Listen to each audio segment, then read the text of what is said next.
Bwana Yesu asifiwe. Ni jioni njema ambayo imekuja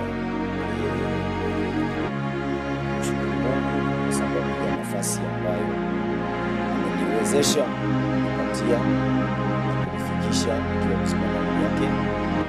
Jioni ya tarehe 15 mwezi wa 3 ikiwa ni siku ya Jumapili. I know most of us tumeshinda ibada, tumeshinda katika Mungu, na ni vyema kutafuta ufalme wa mbingu.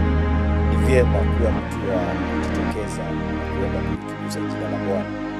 Basi jioni ya leo, hata kama umeshinda pale kanisani, umeshinda ukitafuta Bwana, umeshinda ukimwamini Yesu Kristo, huenda umejua ukashinda ile Biblia ambayo umeshika hata siku ya leo na kubarikiwa.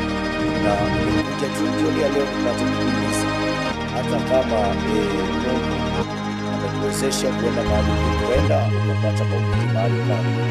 Nami siku ya leo ama jioni ya leo nimekuja kuhimiza kama mtumishi wa Mungu Pastor Jones Mule, ikiwa kwa mji wa Thika, kanisa ni ya Church of God Miracle Worship Center Thika Kiwanja.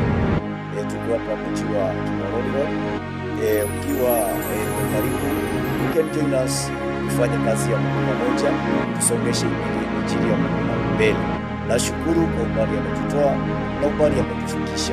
Jioni ya leo nilikuwa nataka nikuhimize tu kidogo, ili Mungu akutoe katika nyakati hizi ngumu. Ni mambo yapi ambayo unafaa kufanya kama Mkristo ili Mungu akutoe katika nyakati zile ngumu?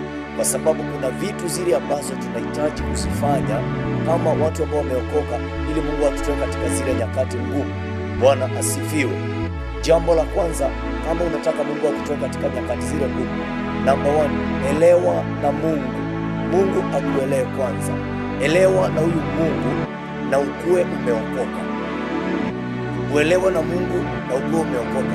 Okoka na uelewe na Mungu, ili Mungu aweze kukutoa katika nyakati zile ngumu. Kwa maana usipoelewa na Mungu vile anavyofanya kazi, you can give up. Unaweza ukaokoka na wokovu wako ukauchukulia mbali tena, kwa sababu haukuelewa jinsi ya vile Mungu anavyofanya kazi na watu wale ambao wanasema wameokoka. Na bwana, kama umeokoka, jua umeanzana na vita. Wakati umeokoka, vita umeanzana nayo. Bwana asifiwe sana. Na ni lazima uelewe na huyu Mungu vile anavyofanya kazi, maana usipoelewa na Mungu jinsi anavyofanya kazi na watu wale ambao wanasema